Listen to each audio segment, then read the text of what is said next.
Il n'a fallu que 47 secondes, moins d'une minute pour renverser tout un échiquier politique. Ce jour-là, Marine Le Pen venait de conclure ce qu'elle croyait être un coup de maître. Un piège millimétré, une démonstration de force face au premier ministre fraîchement nommé, Sébastien Lecornu. Dans ses yeux brillait cette assurance glaciale, ce sourire carnassier qu'on connaît bien. Elle s'attendait à voir le jeune homme flancher, baisser la tête, bredouiller quelques mots pour sauver la face. Peut-être même fuir le regard de l'hémicycle. Mais ce qui est arrivé ensuite a pris tout le monde à revers. Lecornu s'est levé, tranquille, imperturbable. Et en une phrase, il a cloué le Parlement dans un silence si lourd qu'on aurait cru que le temps s'était figé. Ce n'était pas un simple duel oratoire comme le Parlement en connaît des dizaines par semaine. Non. C'était le moment charnière, celui où un homme que beaucoup prenaient pour un figurant a subitement pris le rôle principal, balayant d'un revers de voix l'hégémonie que le Rassemblement national pensait éternelle. Paris, 15 janvier 2026. Dans les coulisses du pouvoir, Marine Le Pen s'attendait à une journée de routine. Une de plus à asseoir son hégémonie sur l'Assemblée nationale. Cela faisait maintenant 3 ans qu'elle régnait sans partage sur le Parlement, depuis ce fameux raz-de-marée électoral de juin 2022. Elle ne s'était pas contentée de gagner. Elle avait lentement tissé sa toile, imposant son veto sur chaque projet, chaque décision d'envergure. À Matignon, les premiers ministres défilaient avec une même constante, la nécessité de passer sous ces fourches codines. Certains parlementaient, d'autres suppliaient presque. Tous finissaient par plier. Et à l'approche du vote de confiance, le rituel reprenait. Une semaine plus tôt, dans son quartier général feutré du 8e arrondissement, une réunion très discrète s'était tenue tard le soir. Installée dans son vaste bureau, dont les murs étaient tapissés de souvenirs de sa carrière longue comme un jour sans pain, Marine, entourée de ses fidèles lieutenants et stratèges aguerris, peaufinait les détails d'un plan de domination annoncé. Tout semblait sous contrôle. Tout. Jordan Bardella, le jeune visage monté en flèche du parti, était bien là ce soir-là, entouré d'un aréopage de stratèges chevronnés. Dans l'ambiance feutrée mais tendue de cette réunion cruciale, chacun scrutait la situation politique avec la rigueur chirurgicale d'un état-major planifiant une offensive décisive. Marine Le Pen, les yeux rivés sur une mosaïque de sondages fraîchement imprimés, rompait le silence d'un ton sec. Ce Lecornu, c'est pas un amateur, c'est un vrai caillou dans la chaussure. Ce qui l'inquiétait, son aplomb insolent, sa couverture médiatique étonnamment bienveillante, et pire encore, l'opinion publique qui semblait, contre toute attente, s'attacher au personnage. Il devenait donc urgent de lui rappeler, de manière éclatante, qui tirait réellement les ficelles du pouvoir. Ce soir-là, le plan avait pris forme. Frapper au bon moment, frapper fort, lors du vote de confiance sur le budget 2026. L'objectif ? Démontrer en direct devant les caméras et la France entière que ce premier ministre fraîchement nommé n'était qu'un pion de plus sur l'échiquier complexe du pouvoir tricolore et que la vraie partie, elle, se jouait ailleurs. Pour Marine Le Pen, la recette était évidente. Sortir l'artillerie lourde de son vécu parlementaire, capitaliser sur des années d'expérience engrangées à coups de débats et de manœuvres.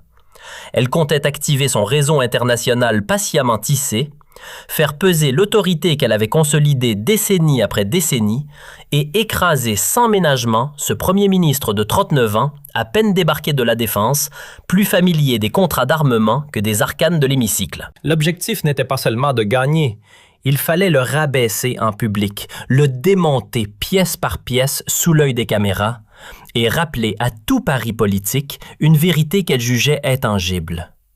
Sans l'aval, ou au moins la tolérance calculée du Rassemblement national, aucun exécutif ne tenait longtemps. « Il vient d'arriver », répétait-elle calmement à ses fidèles, l'air sûr d'elle.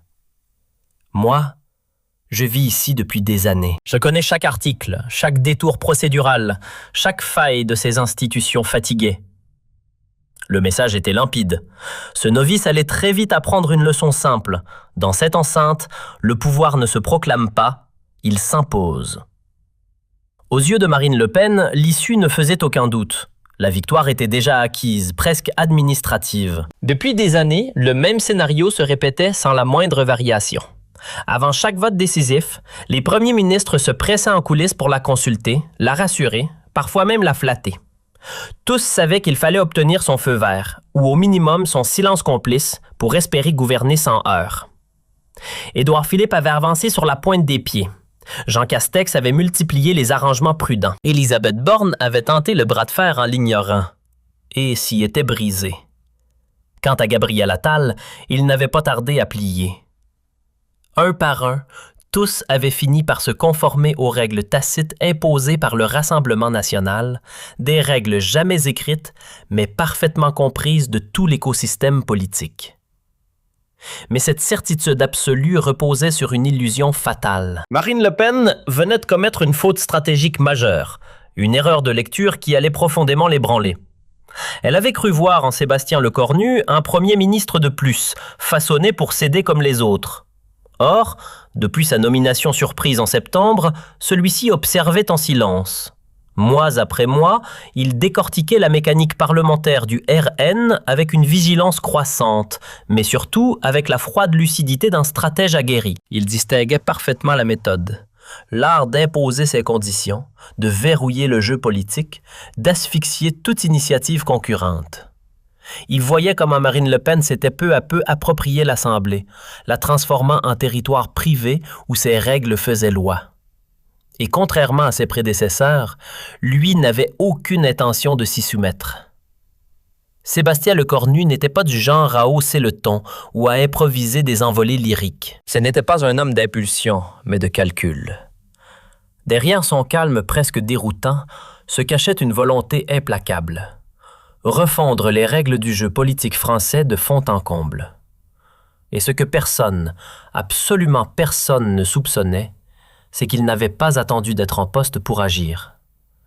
Pas même l'entourage direct d'Emmanuel Macron à l'Élysée, ni les collaborateurs tapis dans les salons discrets de Matignon, ni même ses propres futurs ministres n'étaient au courant. Le soir même de sa nomination, dans un appartement parisien à la lumière tamisée, un quatuor de l'ombre s'était réuni.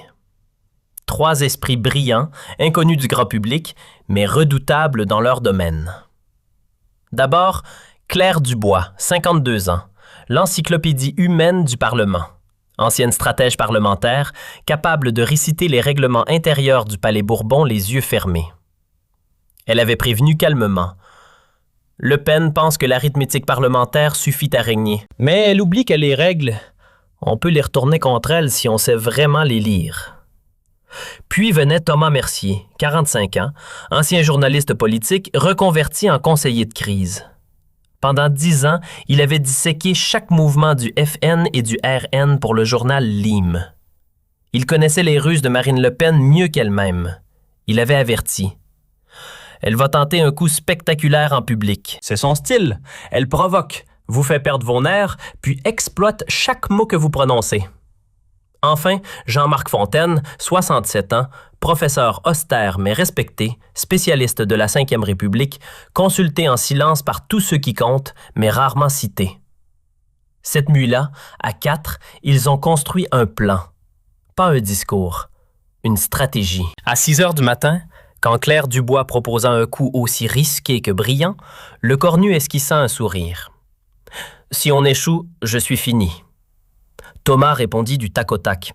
« Et si on réussit? » Un silence. Puis Lecornu. « Alors elle découvrira qu'elle n'est plus la seule à savoir jouer. » 15 janvier 2026, Assemblée nationale. L'hémicycle est saturé, l'ambiance électrique. L'heure fatidique approche, le vote crucial va débuter. À 15h30 pile, elle fait son entrée. Marine Le Pen, escortée par ses fidèles comme une impératrice en croisade, traverse les rangs avec cette assurance tranquille de ceux qui pensent jouer à domicile. Elle prend immédiatement la parole, monte à la tribune, pose sa voix et planque le décor. Mes chers collègues, je suis ravi que nous puissions enfin parler de l'avenir de notre pays. Son regard balaye la salle, s'arrête ostensiblement sur la cible du jour. Puis le ton se durcit.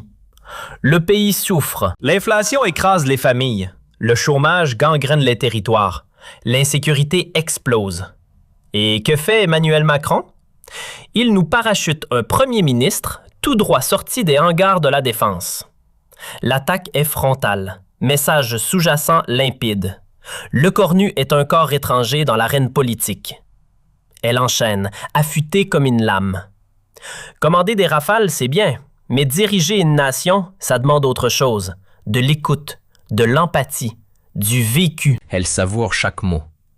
Puis, elle sort l'artillerie lourde. Ce budget, un exercice technocratique pondu dans les bureaux feutrés de Bercy par des énarques déconnectés qui n'ont jamais respiré l'air d'une usine en faillite ni franchi la porte d'un hôpital en sous-effectif. Les députés du Herrenlet ponctuent chaque pic d'applaudissements nourris. Et la conclusion claque comme un slogan. Ce qu'il manque dans ce budget, une chose simple, la France, et surtout les Français. Puis, comme un chat qui sort ses griffes lentement, Marine Le Pen a basculé du politique au personnel. Son ton s'est fait plus mordant, plus théâtral. « Monsieur Premier ministre, nul ne doute de votre fidélité. Vous êtes loyal, oui, mais pas à la France, à un homme, Emmanuel Macron. Et la loyauté aveugle envers une personne peut vite devenir une trahison envers tout un peuple. » L'Assemblée retint son souffle. Le silence devenait pesant. Vous avez fait votre travail au ministère de la Défense, mais piloter un pays, ce n'est pas gérer des stocks d'armement. C'est savoir dire non aux injonctions de Bruxelles. Et c'est là qu'elle a lancé l'attaque principale, le cœur du plan. Elle sortit calmement une feuille de papier, comme une professeure prête à interroger un élève mal préparé.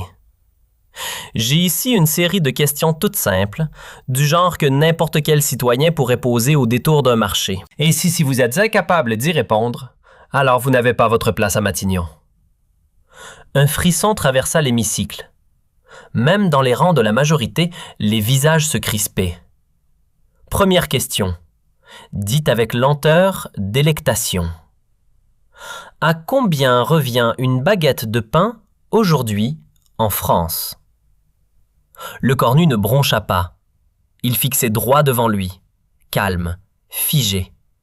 Il connaissait la mécanique. Il savait qu'il venait d'entrer dans un piège cousu main, cousu serré. Deuxième salve. Marianne enchaîne sans pitié. Quel est le salaire moyen mensuel d'une infirmière d'un hôpital public? Son sourire s'élargit. Elle sent le sang. La proie ne bouge pas. Elle accélère. Troisième question, plus tranchante encore. Le nombre exact de migrants en situation irrégulière ayant franchi nos frontières l'an dernier. Puis, coup sur coup, sans laisser à quiconque le temps de respirer, combien d'agriculteurs français ont mis la clé sous la porte à cause des normes imposées par l'Union européenne en 2025? Et dans nos quartiers sensibles, c'est quoi le vrai taux de chômage? Chacune de ces attaques est calibrée au millimètre, construite comme un missile rhétorique visant à une seule chose, prouver, devant témoins, que Sébastien Lecornu n'a pas les deux pieds sur le sol français. Il ne vit pas le quotidien, il le lit en dossier. Marine, telle une actrice au sommet de son art, termine chaque question en regardant Lecornu dans les yeux, le menton haut, entre défi assumé et mépris appuyé. Puis elle se tourne vers l'hémicycle, balaye la salle d'un geste ample, solennel. « Mesdames et messieurs, vous le constatez par vous-même, le piège est verrouillé. » Elle poursuit, faussement compatissante. Ce premier ministre ne connaît pas le vrai visage de la France. Il maîtrise parfaitement les fauteuils de Matignon, les dorures de l'Élysée, les petits fours de Bruxelles. Mais la France des caissières, des soignants, des ouvriers, elle lui est étrangère. Et là, elle sort la dernière carte, l'ultime mouvement. Voilà ce que je propose. Reportons ce vote, juste quelques semaines. Donnons-lui le temps d'apprendre. Qu'il aille voir de ses propres yeux ce que vivent nos concitoyens dans les hôpitaux surchargés, les exploitations agricoles en détresse, les usines au bord de la fermeture. Et quand il aura compris, vraiment compris, alors nous pourrons voter. Tout était en place. Elle tenait la scène. Le pays entier retenait son souffle. L'instant était cinglant. Une humiliation publique d'une rare violence déguisée en suggestion polie. En gros, Marine Le Pen venait de dire au Premier ministre qu'il ferait bien de retourner sur les bancs de l'école. Et avec un aplomb spectaculaire, elle enfonça le clou. Et si Monsieur Lecornu rejette cette proposition pourtant parfaitement raisonnable, sa voix monta comme une mise en garde. Alors, nous rejetterons son budget et nous expliquerons aux Français pourquoi nous refusons de faire confiance à un homme qui ne les comprend pas. Puis, elle regagna son siège, le sourire large, satisfaite comme une joueuse d'échecs convaincue d'avoir prononcé le mât. Elle pensait que la suite serait prévisible. Un discours maladroit, des excuses tremblantes, peut-être une promesse de mieux faire. Mais ce jour-là, le script a déraillé. Sébastien Lecornu s'est levé, lentement, presque au ralenti. Aucun signe de gêne, aucun tremblement. Juste l'allure calme d'un homme prêt depuis des semaines pour cette minute précise. Il s'approcha du micro, planta son regard droit dans les yeux de Le Pen, puis, d'un ton posé mais d'une fermeté inattendue. « Madame Le Pen, je vous remercie pour votre intervention. Très instructive. Une inflexion subtile, mais suffisante pour la faire se raidir instinctivement. » Et alors, il a commencé à frapper. Vous êtes effectivement présente à l'Assemblée depuis 7 ans. Une carrière bien remplie, en théorie. Mais passons aux faits. En 7 années, combien de lois avez-vous réussi à faire adopter? 3. Oui, 3. Et encore, des lois mineures. Un frisson parcourt la salle. Sur 267 amendements proposés par vos soins, seuls 8 ont été votés. 8. Cela fait 3%. Marine tente d'intervenir. Il l'ignore. Vous évoquez l'expérience? Je préfère les résultats. Et ceux-là sont très éloignés de vos discours. Des murmures s'élèvent. L'ambiance bascule. Vous êtes député du Pas-de-Calais. Combien de fois vous y êtes-vous rendu l'an dernier? 12. Une visite par mois. Bravo. Le sarcasme tombe comme une gifle glacée. Le prix d'une baguette? Très bien, mais dites-moi plutôt ceci. C'était quand la dernière fois que vous avez franchi la porte d'une boulangerie sans une équipe de caméras à vos trousses? Marine Le Pen, figée, blêmie. Lecornu n'a pas levé la voix, mais chaque mot tombait comme une lame. Vous parlez de rupture avec le réel? Intéressant. Vous vivez dans un 200 mètres carrés luxueux dans le 16e arrondissement. Vous volez en première classe. Vous dînez dans les étoilés Michelin. Et c'est vous qui m'accusez d'être déconnecté? La salle s'était tue. Il enchaîne. Votre agenda en 2025? 23 départements visités. Moi, j'en ai fait 67 en 2 ans. Le contraste est cruel. Parlons des agriculteurs que vous prétendez défendre. Combien de jours passés dans une exploitation cette année? 0. Moi, 12. Il appuie. Et sur les infirmières, vous avez osé en parler tout à l'heure? Votre parti a voté contre leur augmentation de salaire. Silence total côté RN. Plus un applaudissement. Puis Lecornu fixe Le Pen, implacable. Quant à votre idée de me faire attendre quelques semaines pour apprendre la France, voici ma réponse. Non. Le mot résonne comme un coup de tonnerre. Non, parce que pendant que vous jouez au théâtre, des Français attendent des actions. Des hôpitaux manquent de soignants. Des écoles tombent en ruine. Moi, je n'ai pas été nommé pour faire des shows. Je suis là pour agir. Puis il claque le fond du dossier. Ce budget, ce n'est pas un exercice de communication. Ce sont des mois de concertation, des réunions, des décisions. Et dedans, il y a quoi? Des hausses de salaire pour les infirmières, des aides concrètes aux agriculteurs, des investissements en sécurité. Il fixe l'Assemblée. Mais vous n'en dites rien, parce que ça ne colle pas à votre récit catastrophiste. Alors vous déformez, vous effacez, vous mentez. Il ne sourit pas. Il frappe pour conclure. Alors voilà ce qui va se passer. Ce vote, il aura lieu. Pas dans 3 semaines, aujourd'hui, tout de suite. Il pose le gant au sol. Si vous pensez que ce budget est mauvais, votez contre, mais assumez-le. Puis il prévient, froidement. Mais si vous votez juste pour saboter, les Français comprendront. Ils verront que vous n'êtes pas une opposante constructive, juste une machine à dire non. Vous cassez, vous ne bâtissez rien. Et il finit, regard planté dans les yeux de Le Pen. Vous savez quelle est la vraie différence entre vous et moi? vous exploitez les douleurs des Français. Moi, je les connais, je les ai vécues. Ils s'ouvrent, une vérité brute. Je suis né à Rouen. Mon père vissait des écrous dans une usine auto. Ma mère faisait des nuits en blouse blanche. On était 5 dans 60 mètres carrés. Pas un mot de trop, juste ce qu'il fallait. C'est grâce aux bourses de la République que j'ai pu étudier. La voix de Lecornu ne tremblait pas. Ce qu'il livrait là, ce n'était pas un slogan, mais un fragment brut de vie. Je n'ai pas grandi dans une dynastie politique. Je n'ai hérité d'aucun fauteuil, ni d'aucun nom. Mon ascension, je ne la dois pas à un patronyme connu, mais à l'effort, à la sueur. Et là, le contraste devenait saisissant. L'opposition avec l'univers doré du clan Le Pen était tranchante comme une lame. Puis, le moment. Celui que personne n'avait vu venir. Celui qui allait figer tout un hémicycle. Lecornu s'est arrêté. Une respiration. Il fixe Marine Le Pen, droit dans les yeux. Aucune hésitation. Et il lâche, d'une voix lente, mais tranchante. « Madame Le Pen, voilà 30 ans que vous jurez vouloir sauver la France.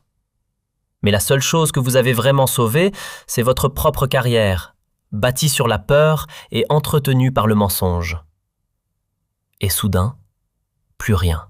Un vide assourdissant. Pas un souffle, pas un mot.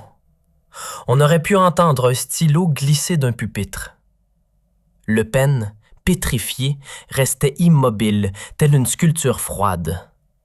Aucun muscle de son visage ne bougeait. Mais dans son regard, une déflagration. Le choc d'une vérité impossible à encaisser. Et ce n'était pas fini. Lecornu, implacable, enfonce le clou sans baisser les yeux. Quand comptez-vous enfin faire quelque chose d'utile pour ce pays, au lieu de le transformer en marchepied pour vos ambitions? Le silence s'étirait comme un fil tendu à craquer. Jamais, au grand jamais, Marine Le Pen n'avait été aussi désarmée. Elle n'avait aucun mot. Rien. Le président de l'Assemblée tenta maladroitement de reprendre le fil, mais Lecornu avait déjà déclenché la suite. « J'ai terminé. Je demande le vote immédiat. » C'était un mouvement parfaitement calibré, une manœuvre chirurgicale. Article 49, alinéa 3, Constitution. Il le déclara avec assurance. Dans les tribunes, Claire Dubois esquissa un sourire. C'était exactement comme prévu. 3 minutes, c'est tout ce qu'il a fallu. Mais chaque seconde paraissait une éternité. Puis l'écran s'allume. Résultat, 92 voix pour, 20 contre. Mais ce n'est pas ce chiffre qui a fait trembler les murs du RN. Ce sont les 50 abstentions. 50 députés du parti qui, pour la première fois, avaient osé désobéir. Le mur venait de se fissurer. Et cette fois, ça se voyait. Marine Le Pen fixait l'écran comme si elle venait de voir un mirage. Ce n'était pas une simple claque politique, c'était une gifle monumentale, en plein visage, en pleine lumière. Pour la première fois, une brèche visible s'ouvrait dans l'armure qu'elle croyait indestructible. Lecornu, lui, ne fit aucun geste de victoire. Il se leva simplement, salua d'un hochement de tête l'Assemblée, puis quitta la salle, sans arrogance, sans sourire, juste la posture calme d'un homme qui venait de faire ce pourquoi il était là. Dans les couloirs, les journalistes déboulaient déjà, affamés. « Monsieur le Premier ministre, un mot sur cette victoire écrasante ?» Ce n'est pas une victoire personnelle. C'est la démocratie qui a parlé. Le vrai travail commence maintenant. Et c'est là que l'incendie a pris. Sur les réseaux, le duel Lecornu contre Le Pen explose. Numéro 1 en tendance. Les extraits vidéo font le tour de la toile. En quelques heures, plusieurs millions de vues. Chez le RN, c'est l'état d'urgence. Marine Le Pen s'enferme dans son bureau. Pas un mot, pas une réaction. Elle ressasse sans fin le chiffre obsédant. 50 abstentions. 50 députés qui, pour la première fois, ont osé ne pas suivre. 50 fissures dans son pouvoir. Et cette fois, elles étaient visibles, très visibles. Dès le lendemain, les journaux frappaient fort et sans pitié. Le Figaro. Lecornu écrase Le Pen à l'Assemblée. Libération. Le Premier ministre démonte la mécanique populiste avec méthode. Le Monde. Une leçon de sang-froid face au populisme. Et ce n'était que le début. Dans les semaines suivantes, les conséquences se sont empilées comme des dominos. Marine Le Pen perd 6 points dans les sondages, une chute brutale et généralisée. Son aura d'intouchable, d'autorité naturelle, est ébranlée. Irrémédiablement. De l'autre côté, le Cornu prend de l'ampleur. Ses ministres changent de ton avec lui. Ses adversaires, autrefois moqueurs, lui parlent avec plus de prudence et de respect. Mais surtout, quelque chose d'essentiel venait de basculer. Pendant des années, les partis traditionnels avaient contourné le RN, évité l'affrontement direct, comme s'il s'agissait d'une bête à ne pas réveiller. Le Cornu venait de prouver, méthodiquement, que le populisme pouvait être désarmé, non pas par la colère, mais par la rigueur, par des faits, par la vérité. Et ça, c'était une première. Il n'a pas fallu longtemps pour que la méthode Le Cornu devienne un modèle. Ce qui, au départ, ressemblait à un simple réflexe de sang-froid, est vite devenu une tactique politique à part entière, un style, une posture, et surtout, une arme. Dès le printemps 2026, on voyait déjà d'autres figures politiques tenter de reproduire la recette. Calme glacial, données concrètes, zéro provocation. Sentant le vent tourner, Marine Le Pen tente alors une contre-attaque massive. En avril, elle convoque un grand meeting à Lyon. 8000 partisans en transe. Elle tonne.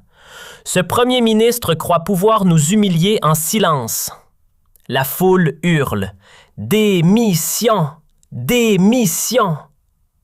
Mais ce qu'a fait le Cornu ensuite a été dévastateur. Il n'a rien dit, pas un mot. Lorsqu'on lui tend un micro, sa réponse est cinglante dans sa sobriété. Elle peut dire ce qu'elle veut.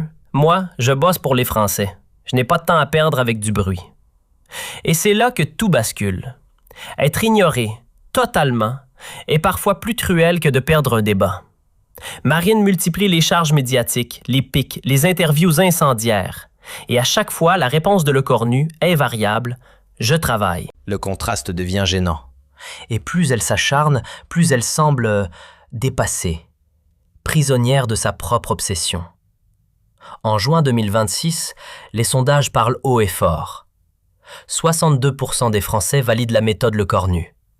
Mais plus surprenant encore, 34% des électeurs RN eux-mêmes estiment que leur parti devrait cesser la confrontation systématique et adopter un ton plus constructif. Un séisme politique silencieux, mais bien réel. Et puis, en septembre, un incident a failli tout faire exploser. Lors d'un déplacement en province, Le Cornu est violemment pris à partie par un individu, rapidement identifié comme un militant d'extrême droite proche du RN. C'est le genre d'affaire qui peut détruire une carrière ou enterrer définitivement un adversaire. Mais Le Cornu, fidèle à lui-même, prend la parole en direct.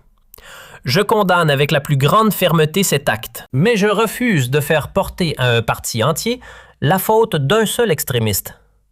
La violence politique est inacceptable, tout comme l'amalgame. La France entière est stupéfaite. Respect, dignité, maîtrise.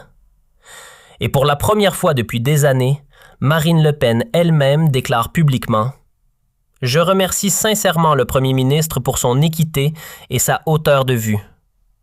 Aucune agressivité, juste un aveu, en silence. » La balance venait de pencher. Octobre 2026. Une image qu'on croyait impossible. Marine Le Pen, la même qui jurait de s'opposer coûte que coûte au gouvernement, vote en faveur d'un amendement présenté par l'équipe de Sébastien Le Cornu. Un geste qui, à lui seul, valait bien plus qu'un discours. Un symbole immense. Elle venait, sans l'avouer, de reconnaître ce que tout le monde avait déjà compris. La posture de l'opposition perpétuelle ne fonctionnait plus. Elle n'effrayait plus personne. Elle ne convainquait plus. Le mois suivant, le 11 novembre, au pied de l'Arc de Triomphe, les caméras du pays entier capturent une poignée de main historique. Marine se penche à l'oreille du premier ministre. « Vous avez remporté cette bataille. » Et lui, sans hausser le ton, « Ce n'était pas un duel, madame. C'est le destin de la France. Justement, c'est pour ça que vous avez gagné. Un échange furtif, mais un symbole lourd, celui d'une époque qui se referme. 1 an plus tard, jour pour jour, tout a basculé. Le Cornu est devenu une référence politique. Le Pen, affaibli, contesté jusque dans ses rangs, peine à maintenir son aura. Le débat national, transformé. Moins de théâtre, plus de faits. Moins d'effets de manche, davantage d'arguments. Les étudiants de Sciences Po se penchent désormais sur le moment Le Cornu, comme cas d'école. Comment désarmer le populisme avec calme? Comment renverser un piège avec lucidité? Comment transformer une attaque en démonstration? Même Marine Le Pen aurait reconnu, à huis clos, « Ce type m'a donné la leçon politique de ma vie. Il m'a forcé à voir que j'étais devenu ce que j'ai toujours dénoncé. » Tout ça, tout ce bouleversement est né d'un simple enchaînement de 47 secondes. 23 mots qui ont fendu l'armure. Mais ce n'était que le début. Dans les mois suivants, quelque chose de plus profond s'est joué. Ce n'est pas seulement une femme politique qui a perdu. C'est tout un modèle, celui du discours creux, de la peur instrumentalisée, de l'émotion contre la raison qui a pris l'eau sous les yeux de millions de Français. Les analystes parlent désormais d'un vrai basculement dans la Ve République. Des thèses émergent, des livres sont publiés, des documentaires passent en prime time. Et ce qui fascine encore et toujours, c'est cette préparation froide, chirurgicale de Le Cornu. Rien n'était improvisé.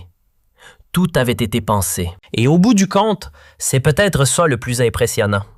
Ce que tout le monde croyait être une réaction à chaud ne l'était pas du tout. Pas une envolée impulsive, pas un coup de sang, mais un plan. Froid, clinique, préparé comme une opération militaire. 6 mois après cette joute parlementaire devenue culte, Claire Dubois, la tacticienne de l'ombre derrière Le Cornu, publie un ouvrage choc. Et là, on comprend.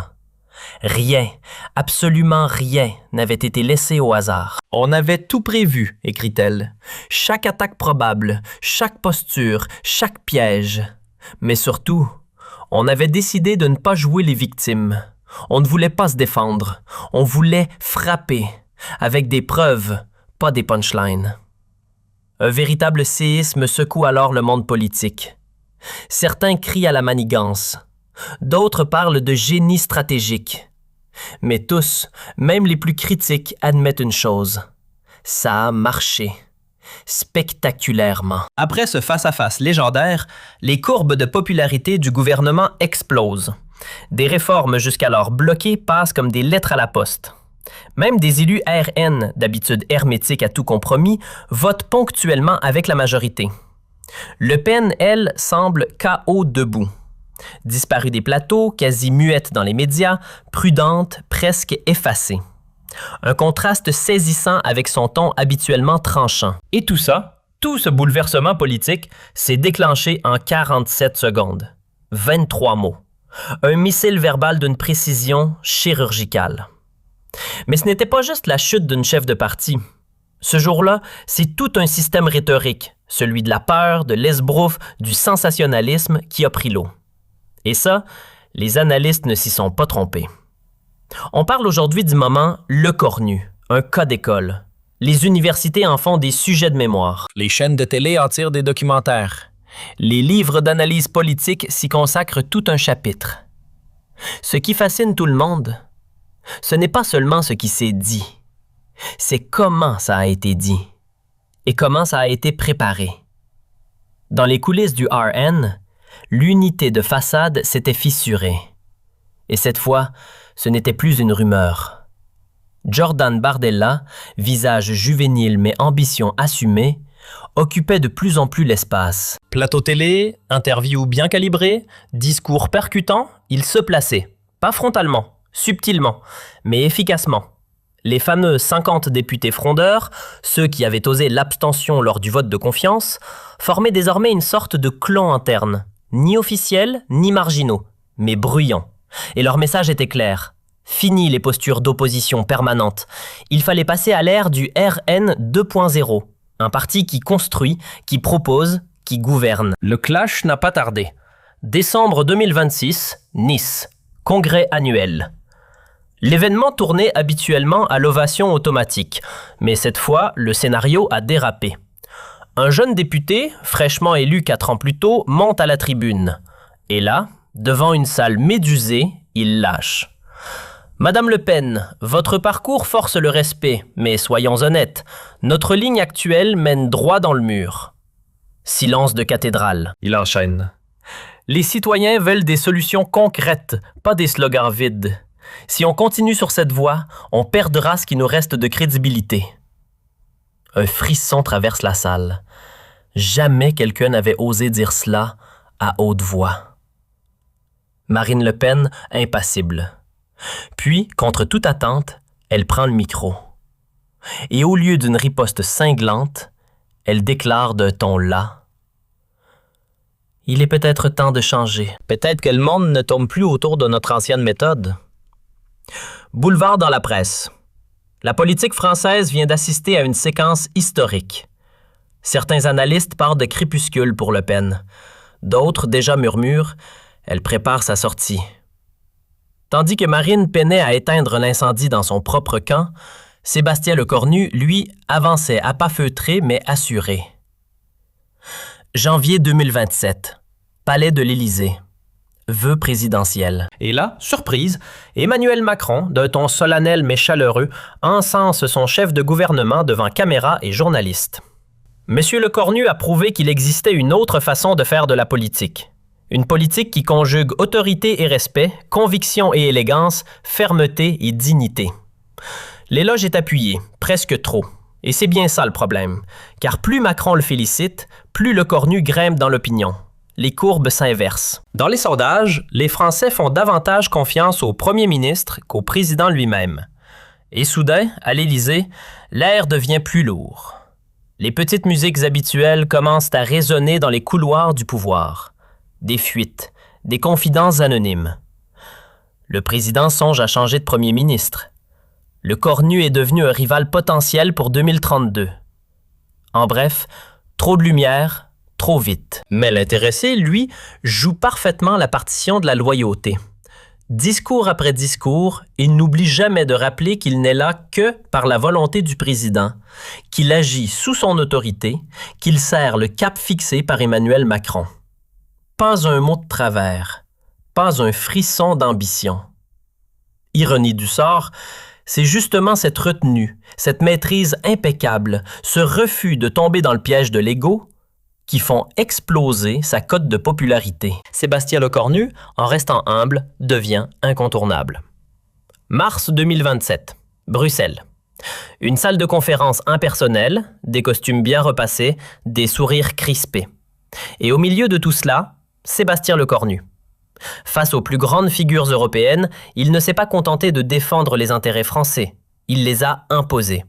Résultat, des avancées économiques concrètes pour la France, arrachées avec méthode, fermeté et une diplomatie chirurgicale. Même ses opposants les plus coriaces ont dû s'incliner.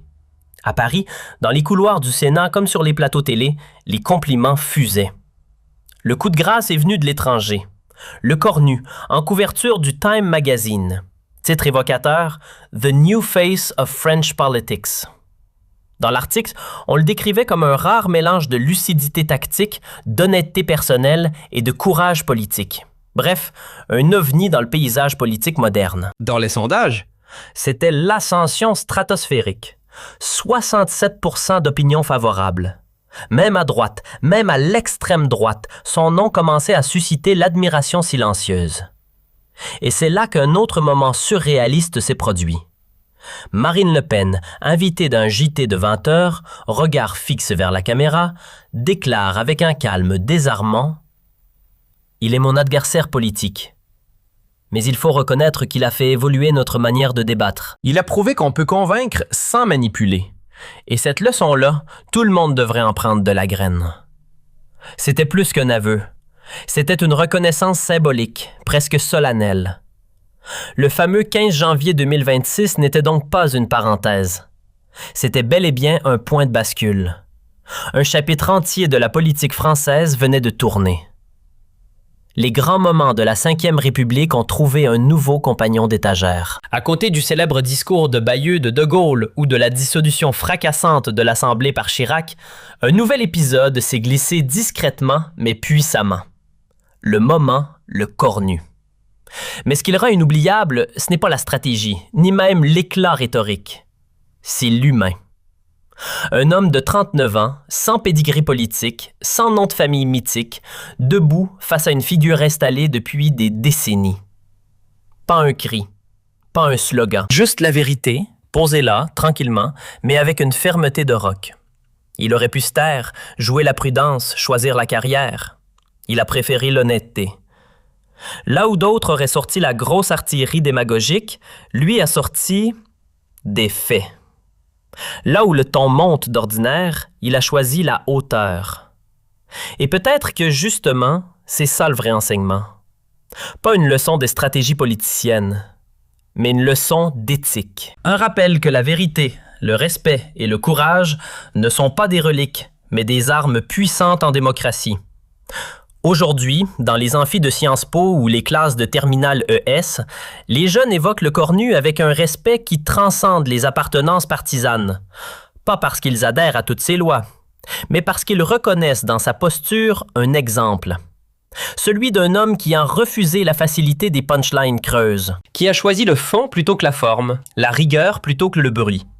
Et c'est sans doute là le vrai héritage de ces 47 secondes fatidiques. Pas une victoire d'un camp sur un autre, mais un virage dans la manière même de concevoir le débat public en France. Un retour à des principes simples et puissants. Argumenter sans haïr, convaincre sans manipuler, débattre sans détruire. Et tout est parti d'un choix. Celui de ne pas courber l'échine. Celui de dire la vérité sans trembler. Celui de croire que les Français méritent mieux que des effets de manche et des mensonges prémâchés. 47 secondes. Pas plus. Mais assez pour prouver que parfois, en politique comme dans la vie, la vérité nue bat le théâtre des ombres. Et cette leçon-là, elle va résonner longtemps.